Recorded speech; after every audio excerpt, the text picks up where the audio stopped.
just primarily one thing. Monocytes, when they leave the blood and go into the tissue space, into the interstitial space, they often call macrophage. What does macro mean? Big. They're bigger than neutrophils. And you know what they do? What do they call? They do one thing. Phago.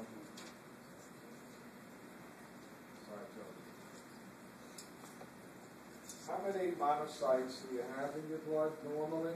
About total white cells, 3 to 8%. If I see 20% in your blood, that's high. You know what I'm going to suspect?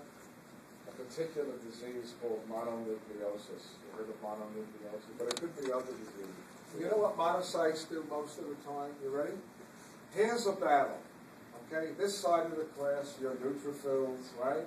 You're a bunch of bacteria, and you're fighting and you're killing each other, right? And I'm a cells, and I represent the healthy cells, you know, your epithelial or your muscle or whatever. And we're all getting what? Killed? And then you need a garbage man. Somebody has to come over to the site of infection and what? Clean it all up. And that's what the monocyte usually does. Monocytes usually come in when? At the end of an infection and say, street sweeper, I'm going to take up what? Everything dead. But, I always got to give you a but. Because remember, nothing in medicine is written in concrete. There are some diseases where the monocyte becomes the first cell on the scene, and what? Does the fighting, strictly by phagocytosis. You got me? Okay. Let's do the third one. I'm going to get these one. I'll do, how about eosinophil?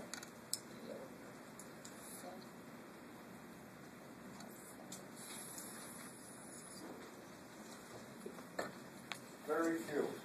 You look at the blood, eosinophils, I think 3 to 8%, they always get it all. Not this smaller, 2 to 4% on your white cells.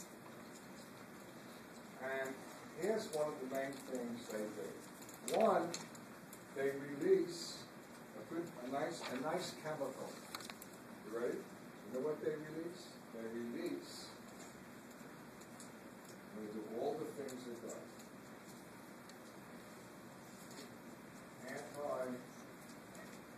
Antihistamine. What is antihistamine? It's an give me the word, starts with the letter I, and inflammatory. Anti-inflammatory. So when would you release have a lot of eosinophils? Allergies, right? Huh? Inflammatory diseases. You with me? You know what else you release a lot of eosinophils? When you're infected with parasites. Ooh. Ew, that's bad. If you come from certain parts of the world where you can pick on worms, there's some nasty worms. You ever see a tapeworm? How big can a tapeworm get? About 20 feet. Really big. And the eosinophils are not too good when they get big. But now they try to kill off parasites. The eosinophils stick to them, you know, like glue. And they try to what? Insert certain toxic chemicals.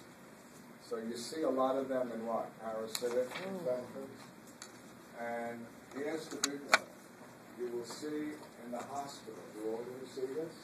In patients who come in with severe burns, when the lab report comes back, the eosinophils are going to be high.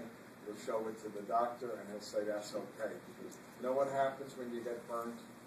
You have normal protein, right?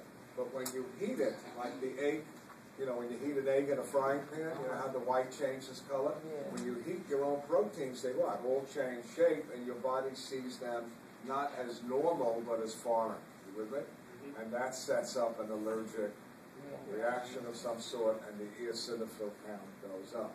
In other words, you're converting your normal protein into foreign protein when you eat it. Same thing with like steak